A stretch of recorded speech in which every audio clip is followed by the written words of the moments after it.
হে হরে রাম কৃষ্ণ জগন্নাথম প্রেমানন্দ। এটা কি ঘটে গেল? এটা কি সত্যি ঘটলো না কি কোনো স্বপ্ন? 227 রানের মতো একটা বড় টার্গেট হাড্ডাহাড্ডি ম্যাচে চেজ করে ফেললো খুব সহজে আরসিবি। ঋষভ পন্থের সেঞ্চুরি করার পর সমালোচকরা বলতে শুরু করেছিল ঋষভ পন্থ যেন বাঁচিয়ে রেখেছিল তার সেরাটা আরসিবি বিরুদ্ধে খেলার জন্য। কিন্তু বন্ধুরা, সাক্ষী আছে ইতিহাস। ঋষভ পন্থ সেঞ্চুরি করার পর জেতেনি টিম। এর আগেও ঘটেছে এরকম ঘটনা, কিন্তু কাজটা মোটেও সহজ ছিল না। 227 রানের মতো একটা বড় টার্গেট যা আরসিবি কোনোদিন চেজ করেনি, সেই অবাস্তবকে সম্ভব করে দেখালো 2025-এ আরসিবির টিম।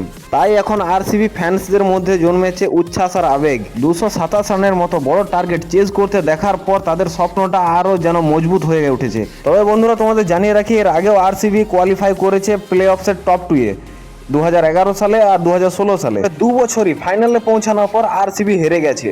তবে এই বছর 2025 আইপিএল এর সিজন 18 আর তার সাথে বিরাট দা কিং কোহলি ব্যাঙ্গালোরের হার্টবিট জার্সি নাম্বার 18। একটা বিশেষ কারণ রয়েছে, সেটা হলো স্বামীজির সাথে দেখা করা। বিরাট কোহলি এর আগে যতবার স্বামীজির সাথে দেখা করেছে, T20 ওয়ার্ল্ড কাপ হোক, চ্যাম্পিয়ন্স ট্রফি হোক, দুটোতেই ভারত জিতেছে। আর এবার আইপিএল এর আগে বিরাট কোহলি অযোধ্যা গিয়ে পরে শ্রীরাম মন্দিরে দেখা করে এসেছে স্বামীজির সাথে। আরসিবির এই ম্যাচটা খুব বিশেষ ছিল, তার কারণ হলো টিম ডেভিড এই ম্যাচে ছিল না। জস হেজেলউড চোটের জন্য বাইরে বসে। অনেকগুলো চেঞ্জেস ছিল আরসিবির এই ম্যাচে প্লেইং 11-এ। তা সত্ত্বেও সমস্ত বাধাকে অতিক্রম করে আরসিবি আইপিএল ইতিহাসে third highest score run chase করে দেখালো। এর সাথেই এই ম্যাচে বিরাট কোহলির 9000 রান পুরো করে ফেললো।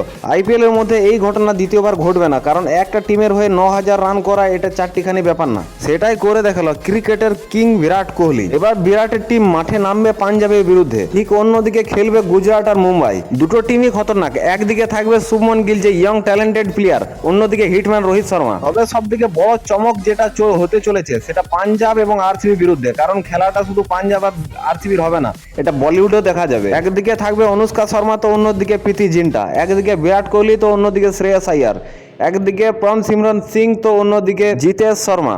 তো বন্ধুরা, ফাইনাল এখনো দূর আছে, ফাইনাল এখনো দেরিও আছে। তার আগে গুজরাট বা মুম্বাই এই দুটো টিমের মধ্যে কে কোয়ালিফাই করে পাঞ্জাব বা আরসিবির বিরুদ্ধে নামবে, আর প্রীতি জিন্টা আর অনুষ্কা শর্মার মধ্যে কে হাসবে শেষ হাসি, ফাইনালে কে প্রথম পৌঁছাবে। এই পর্যন্ত আজকের ভিডিও। এনজয় করতে থাকো ক্রিকেট, দেখতে থাকো আইপিএল, আর ভারতীয় হিসাবে গর্ব অনুভব করো ক্রিকেট।